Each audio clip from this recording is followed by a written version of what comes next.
So, I'm gonna go over in this video something pretty fucked up that happened to me while I was trying to live in the woods, survive, and stay warm. And this is how the hospitals treat homeless people. So, they found me frozen, unresponsive, having trouble talking several times.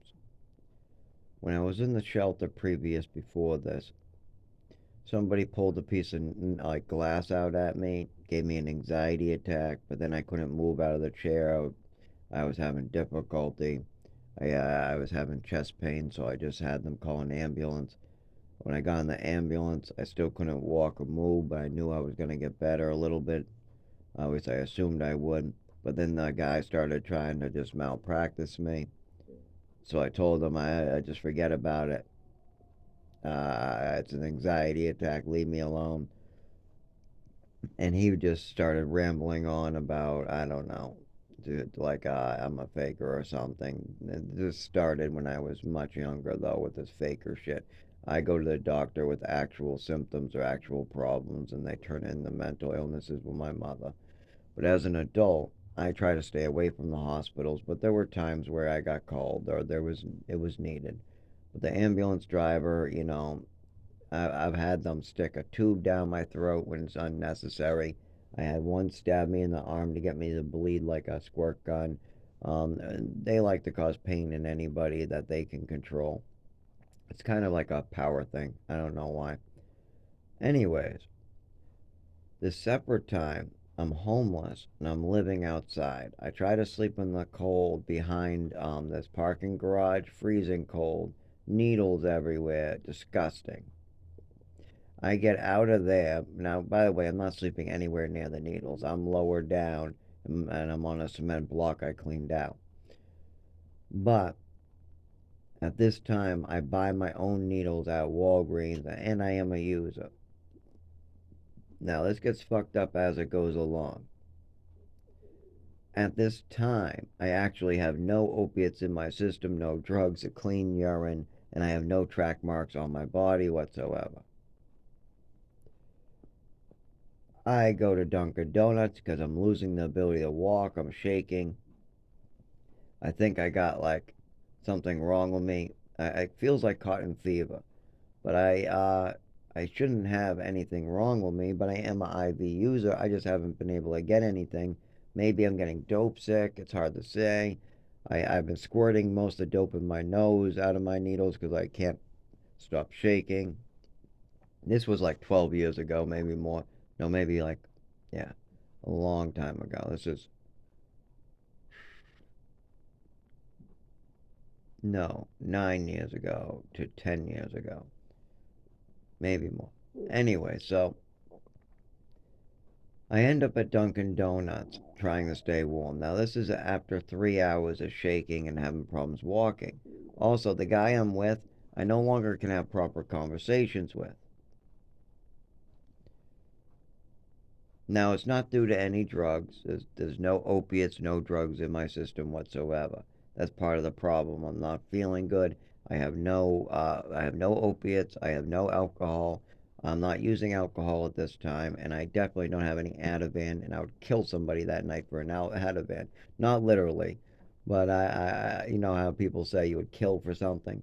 I needed an Ativan that night really bad because this was at now like late night, maybe midnight, 10 o'clock, whatever. And I'm wandering the streets, and it's probably only about 25 to 30 degrees out. Whatever I got on is what I got. It's not like I got a closet full of clothing. So I'm at Dunkin' Donuts, but because I was shaking and having so much trouble walking, and I was moving to keep warm, and seeing as I haven't taken anything to help, when I got the Dunkin' Donuts, my whole body froze up and started shaking. Now, I was really probably a little bit sick. It was probably from using too much opiates. I didn't have any for a good 2 days. I was pretty damn sick, maybe even longer than 2 days. On top of that, I'm out in the cold. There's a big problem. But it gets even worse. When I can't get up and move, the Dunkin' Donuts people start harassing me because I can't get up and move my body. Literally, I'm crying because I can't talk or move, and I just say ER, ambulance. At this point, the EMTs and everybody comes to fuck with me. They start, removing chairs. Oh, Zach, what up now? And I can't really respond. Drugs, drugs. I bet it's drugs. I bet it's drugs. Let's call more people in. It becomes a whole like 8, 9 people show, and they fuck with me. I got tears because I can't move. I can't talk. Drugs, drugs, drugs. So they're not gonna leave me. They said we're not gonna leave you alone until you start talking. We're not gonna. I'm stuck there for about an hour. About an hour stuck. I'm not able to talk, really move my nervous system. There's no drugs in my system. And I say, no drugs, no drugs, no drugs, multiple times, but I barely can talk. And these motherfuckers will not leave me alone. I just need an ambulance to the motherfucking hospital. So eventually I say, drugs, fine, dirty needles, whatever. Just get me the fuck out of here. And of course, I don't know what they wrote in there, but they spent a good, I don't know, 15, 20 minutes. I gave them their answer over and over. Now, wouldn't you know that when I finally got to the hospital and finally a nurse or a doctor came in, they asked me why my urine was clean, but yet the EMT said drugs. Well, of course my urine is clean. There's no fucking drugs. They're just harassing me every time. This is how it's, I mean, yeah, years of it. They found me passed out on the river walk with a high alcohol content. They know that I like my booze. When you find no drugs in my system, and I've always been honest about it right at the hospital, but these motherfuckers want to play games. They hurt me, and I have to remember this shit. Not being able to move my body or legs at Dunkin' Donuts, and they won't get me out of there until I give them what they want. I gave you the truth. You don't like it? Go fuck yourself. I need medical care. I need to go. These EMT motherfuckers stabbing you in the arm, having you bleed at the ceiling in Haverhill when you're only a 12-year-old. You got tubes going down your throat when you're breathing fine. You got motherfuckers circling up and playing with you. You got them coming. You go walk downstairs. You got doctors having you go across busy traffic crawling.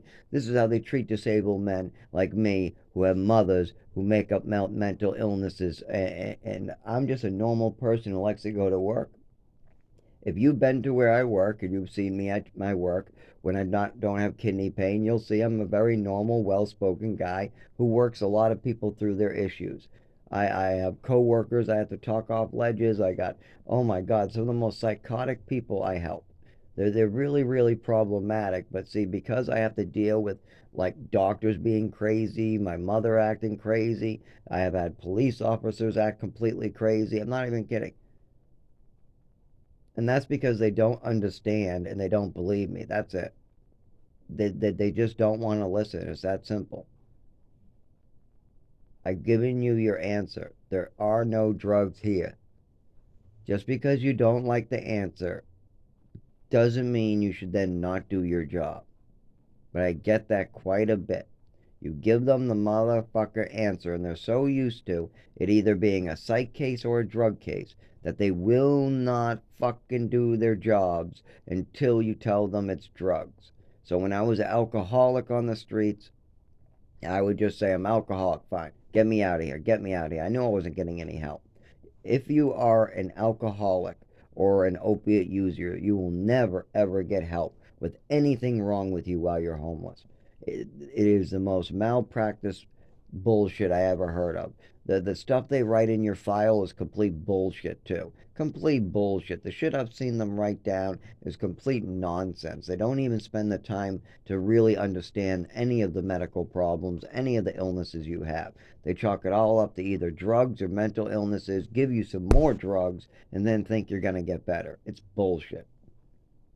But that's why I didn't even bother talking about my whole 25-year-old life with those motherfuckers in Lowell. No way. Those emergency rooms, they were willing to cover up my mother's total alcoholism. I mean, they must have seen in her blood how much alcohol she was drinking that night when she got released to go home for one day. They must have known something was wrong with her. And what's even worse is some of the weird treatments I've had. Like, for instance, I got really hurt one night. We still don't know what happened. They just found me unconscious with the shoe off and my head all cut up and my feet and things all cut up right at a crosswalk. But here's the messed up part. The next morning, I couldn't see straight. Everything was like left to right. I had little to no, I know I had no alcohol in my system that morning. The night before, I had a very low amount, the equivalent to one beer. And the only time I got drunk was 24 hours before that, the night before. I was looking for booze, but I couldn't get any that night. So I ended up having like a one little sip out of a empty container that the guy upstairs had. Then I went downstairs to leave because we had no booze. I was going to go to another bar to look for more booze, so I know I was sober because I'm looking for my first drink of the night so I can go to bed and stop just feeling kind of like shaky. And I get to the crosswalk, and then I don't remember anything but waking up in the hospital. Can't see straight. My urine has no alcohol in it. My blood has no alcohol in it. Just not enough blood alcohol to be any alcohol related stuff. The cops come in. They say that somebody hit me with a board, most likely, but they have no idea. I think it's a car that hit me, but they said no way because I didn't make it to the crosswalk. I said somebody could have dragged me if you say my shoe was missing. They don't care. They release me first thing. I'm like at 4 or 5 a.m. and I'm literally falling down. Can't use my legs proper. Dizzy. Got a bloody, and I can't see straight. Yeah, that hospital's good too, right? They're great. Not only that, then I take off my belt and say, if you guys don't keep me and give me proper treatment, I'm gonna hit you. I can't. Threatening, I'm just gonzo. I'm falling down on the ground. I can't see straight. I can't do anything. And these motherfuckers are pushing on me, having me fall down on doors, just as everything. I mean, I'm getting all cut up on the way out of this place. Meanwhile, I eventually just give up and try to get home. So I end up falling, hitting the left side of my head. So the right side of my head's already cut up from the night before, whatever the fuck happened on that crosswalk. Now my left side of my head, it just fell over leftward, hitting the damn, some type of reddish brick wall. It's where the ATM is. There's like a Bank of America ATM where you just park. There's some parking in there. I end up falling into that. I end up falling a little bit on traffic getting out of the hospital, but somebody helped me. And then when we got to Dunkin' Donuts, he stopped helping me. So then I had to just kind of like stop, go, stop, go, stop, go, stop. I would sit different spots, and people would help me find another spot to sit. Luckily, I had good people around me that knew I was hurt. They're like, oh no, Zach is not drunk. This is way no good. He's wearing a gurney in the hospital gurney and on a mission going someplace. Yeah, and he's dizzy, dizzy, dizzy. And nobody robbed me because there's no pockets, no money. I'm half naked. Oh yeah, by the way, they released me half naked. And when I literally just froze the night before, so I'm shaking, falling even worse from that. Yeah, these hospitals treat homeless people fantastic. But the worst part is I was going home. I actually did have a home and I was working towards a job. I was trying to get Social Security and I'm this shit happening to me in the hospital. But they're chalking up the drugs, even though I have a clean urine. They just like, we don't know what it is. He's a druggie, so let's just get him out of here. And that's how they treat people. Absolutely. Over and over. And don't forget, this started at age 5. At age 5, I was like, literally, when I was age 7, I already had a lot of problems from an OD and some of the treatment I received. I can name three big problems that are traumatic. I have one in St. Anne's, one with my mother, another one with my mother. Then you move me to Texas, nothing traumatic there. But then you move me to New Mexico, traumatic as hell. My mother established all these disorders before we were at Texas, so she continued trying to establish mental disorders while we're in Texas. She's establishing them in New Mexico because that's an attachment disorder place. After all that bullshit, of course she's going to establish PTSD, more shit. But then when she gets the pills involved really heavy, oh shit. Don't forget also, I've now missed out on years after years after years of school. I did first grade twice, then I just miss out on a shitload of shit. I get a good education a little bit at Texas. Um, St. Anne's did a pretty good job, honestly, but redoing the same grade probably wasn't great. And then New Mexico, nothing for 18 months. I mean, I got 3 months in the beginning, but that's literally to see where we're at, so nothing new. And then on top of that, we got My mother trying to teach me in Maine. She has no idea where I'm at, and she's not capable of teaching. Then they have to figure out where I'm at in Massachusetts, and I'm getting moved around. Of course, I'm not going to be way behind, and then they want to make that a permanent learning disability and make that out to be like I was born with it. So now you got meds for just about everything. They're trying to make everything seem like something. And at this point, my mind's all so fucked up on pills, I don't know up from down. I'm drooling, I'm sick to my stomach, I'm vomiting, and just so many things going on with my body. I'm shaking, I'm skinny, I'm underweight, I can't eat, can't throw footballs, can't lift my arms, I feel so weak. I'm numb too, like I can play tennis. Don't get me wrong, I feel pain, but not as much as the right. Like when I burnt myself, I had bubbling water boil on my hand, and I felt that. But the original burn took a good day to set in. And I've also played tennis barefoot, and I also do very well with like needles going through my palms, where most people can't. I'm talking. I'm not talking about dead skin in the palms. I'm talking about like razor blades on your upper end. I'm talking about tattoos. There's just certain spots that are deeper, like if I hit the muscles. But if you're on the skin area, I just don't feel it that much. I thought that everybody had this level, so I wasn't quite sure. But like there's people don't they're not able to remove the skin off the bottom of their feet and then walk in shoes, kind of after all those scabs are there. I also had my feet turned green, mushroomed on the side. I caught like gangrene or something really bad, where my whole feet just started mushrooming and cracking. It looked really deep cracks, and the cracks started to bleed. I've also got frostbite on my feet, really, really bad. That ended up that's a whole thing. I had to end up cutting myself to get medical treatment for that, and it's not even like that. I ended up doing the cuts for a different reason, but then they ended up forcing the medical treatment on me for the cuts. Meanwhile, I need medical treatment for my feet, which they're refusing. So it was a total mind fuck there. So I just keep on running into mind fucks with these doctors. They won't treat my frostbite, but I'm in the woods, slicing my arm, and they don't. And then I go in the hospital, and they're like, "Oh yeah, we have to treat you for that. We have to keep you for that." But the frostbite, where we just told you we're gonna remove your toes if you don't stay with your feet, no, we're fine with you losing your feet. But a little cut, no, we can't have you go out for that. What the fuck?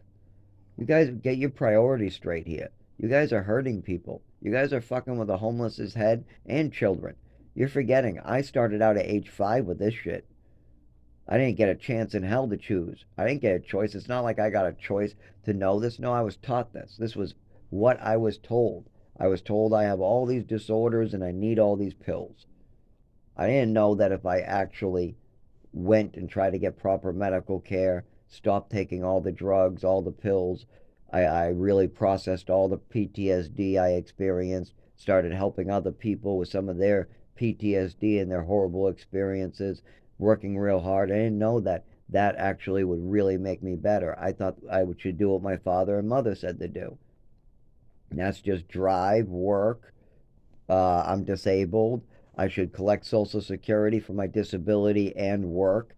But I have depression. I have anxiety. I have bipolar. I have attachment disorder. I need trazodone. I need Seroquel. I need Lamictal. I need Remron. I need risperidone that makes my nipples start dripping. All this lactose stuff.